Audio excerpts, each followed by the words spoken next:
के पानी नहीं, जमीन का पानी इतना खींच लिया कि आज पूरे वर्ल्ड में जमीन धस रही है, नीचे जा रही है। अभी आया है चाइना में 25% जमीन धस रही है, नीचे जा रही है। और कई जो तटीय प्रदेश हैं समुद्र के किनारे, उन अधिकांश शहरों में जीवन संकट में पड़ गया है, जमीन समुद्र के अंदर जा रही है। कारण क्या है? पानी का दोहन ज्यादा कर लिया है, पानी ज्यादा खींच लिया है, तो जमीन दब रही है, नीचे जा रही है। तो ये सब क्यों हो रहा है? भगवान ने 2500 साल पहले कहा था कि पानी की बूंद बूंद को घी की तरह काम में लेना चाहिए, अनावश्यक उपयोग नहीं होना चाहिए।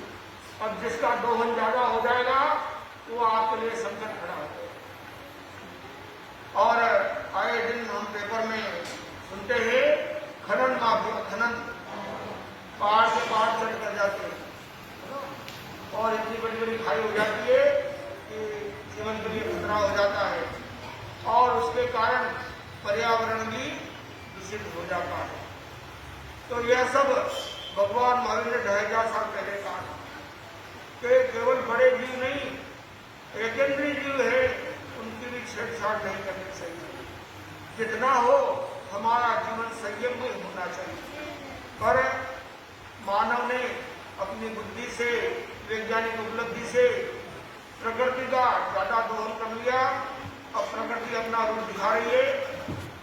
जो ग्लेशियर है, ग्लेशियर बर्फ के, वो पिघल रहे हैं, वहां बर्फ नहीं है, पानी का स्रोत खत्म हो जाएगा।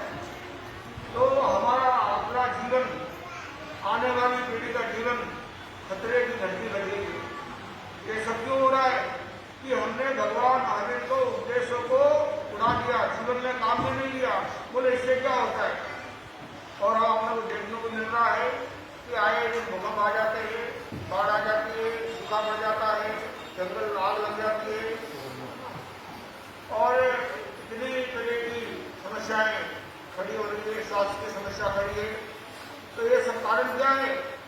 ये मनुष्य ने स्वयं असंयम के द्वारा अपने लिए ये घाट खड्डा खोद लिया है। तो भगवान महावीर का जो दर्शन है, जो प्रवचन है, उपदेश है, वो आज भी उतना ही कार्यकारी है जितना 2500 साल पहले था। और अब भी यदि मनुष्य, मानव जाति इसके लिए सावधान नहीं होती है तो